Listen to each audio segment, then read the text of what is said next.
Welcome to Business Shakers, where we break down the stories shaking business in Jamaica and across the Caribbean. If you're new here, subscribe and stay with us for clear, simple updates on the news shaping money, markets, and opportunity in our region. Now here's a question Jamaica should be paying attention to right now. If tensions between Cuba and the United States keep rising, could that start affecting our economy, our fuel prices, and even regional business confidence? That's exactly why this story matters. The relationship between Cuba and the United States has become much more tense in March 2026. Cuba has been dealing with repeated nationwide blackouts, major fuel shortages, and growing economic pressure. At the same time, the United States has continued applying pressure on Havana, while both sides remain in difficult negotiations. So even though this is not a full military conflict, it is still a serious regional issue. And for Jamaica, that matters. At first glance, some people might say this is Cuba's problem, not ours. But in the Caribbean, events in one major island can quickly affect the wider region. Jamaica may not be heavily dependent on Cuba directly, but we are connected through energy markets, shipping routes, tourism competition, regional diplomacy, and investor confidence. Let's start with the biggest issue: energy. Jamaica still depends heavily on imported fuel. That means when global energy markets become unstable, Jamaicans feel it fast.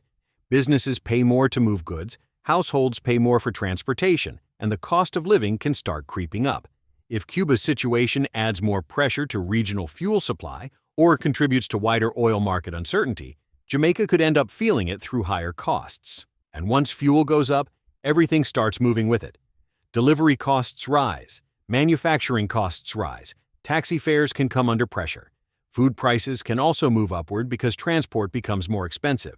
So even though the problem starts outside Jamaica, the effects can still land right here at home. The next issue is tourism. Cuba has already been struggling in tourism, and when a country faces blackouts, fuel shortages, and uncertainty, that can make travelers think twice. In the short term, that could create an opening for Jamaica. Some travelers who might have chosen Cuba could decide to visit Jamaica instead, especially if they see Jamaica as the more stable option. That sounds like good news, and in some ways, it could be. More visitor arrivals could mean more spending in hotels, restaurants, transportation, and local businesses. But there is another side to it. When the wider Caribbean starts looking unstable, that can affect the image of the whole region.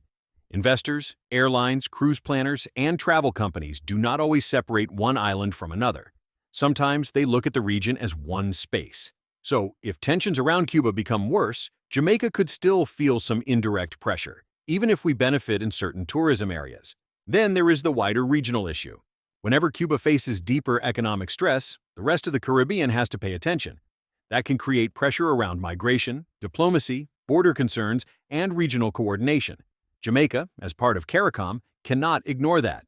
It becomes a regional business and policy issue, not just a political headline. And that brings us to the main takeaway.